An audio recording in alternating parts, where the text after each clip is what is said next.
नमस्कार, मैं विष्णु शंकर।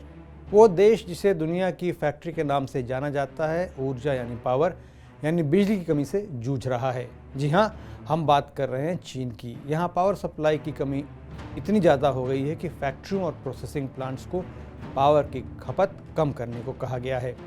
और जो उद्योग सरकार की बात नहीं मान रहे, उनमें ताला लगा देने की धमकी दी जा रही है। चीन की सरकार देश में पावर की मांग में कटौती इसलिए कर रही है क्योंकि एक तरफ तो रिहायशी इलाकों और उद्योगों में बिजली की मांग बढ़ रही है, लेकिन बिजली पैदा करने के लिए दुनिया भर में कोयला और गैस दोनों की कीमतों में भारी उछाल देखा जा रहा है। इसके साथ साथ चीन की सरकार ने एमिशंस यानी बिजली पैदा करने में निकलने वाली दूषित सामग्री को लगातार कम करने का हुक्म दिया है, क्योंकि अगले साल फरवरी महीने में बीजिंग में विंटर ओलंपिक गेम्स होने हैं और सरकार चाहती है कि इन खेलों में भाग लेने वाले खिलाड़ियों और दर्शकों को वातावरण एकदम साफ मिले, जिससे चीन की छवि बेहतर हो। नतीजा ये हुआ है कि एल्यूमिनियम का उत्पादन, कपड़े बनाने और सोयाबीन को प्रोसेस करने वाले सभी उद्योगों को अपने काम में कमी करने या उद्योग को फिलहाल बंद कर देने के लिए कहा गया है। हालात इतने गंभीर हैं कि चीन की सरकार ने बिजली की खपत पर लिमिट का ऐलान कर दिया है और लगभग चीन का आधा हिस्सा इससे बुरी तरह प्रभावित हुआ है। सबसे ज़्यादा प्रभावित इलाकों में जियांगजू, जेजियांग और ग्वांगडोंग है। ये त्रिकोणीय इलाका चीन में उत्पादकता और आर्थिक कामकाज का गढ़ है, जहाँ से चीन की आर्थिक गतिविधि का 1/3 हिस्सा आता है। इधर भारत में भी कोयले की उपलब्धता की स्थिति गंभीर है, क्योंकि कोयले की इतनी कमी 4 साल में पहली बार हुई है।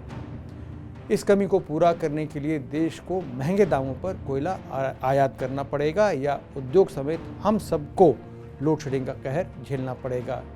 इस कमी की वजह कोरोना काल में आर्थिक और लोगों को टीका लगाने की स्थिति का बेहतर होना है। जैसे जैसे अर्थव्यवस्था में गर्मी आ रही है, वैसे वैसे कोयले की सप्लाई में कमी देश को खल रही है।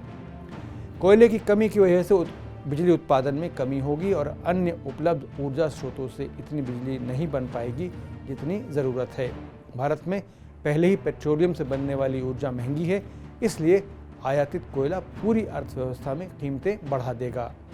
आंकड़ों के हिसाब से देश में बिजली की मांग जुलाई महीने में 10% और अगस्त महीने में 18% बढ़ी और आने वाले महीनों में बिजली की मांग अभी और बढ़ेगी, क्योंकि सभी अनुमानों के अनुसार भारतीय अर्थव्यवस्था 2021-22 में लगभग 7% की दर से बढ़ेगी। भारत में बिजली उत्पादन की क्षमता तो काफ़ी बढ़ी है, लेकिन कोयला सप्लाई का तंत्र अभी भी उस तेज़ी से विकसित नहीं हुआ है।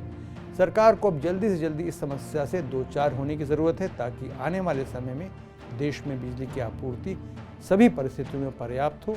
सोच समझकर मैं आज यहीं तक। अगर आपको ये वीडियो अच्छा लगा हो तो इसे लाइक, शेयर और सब्सक्राइब करें और देश दुनिया की सभी खबरों और उनके सटीक विश्लेषण के लिए TV9 डिजिटल से जुड़े रहें। विष्णु शंकर को अनुमति दीजिए। नमस्कार।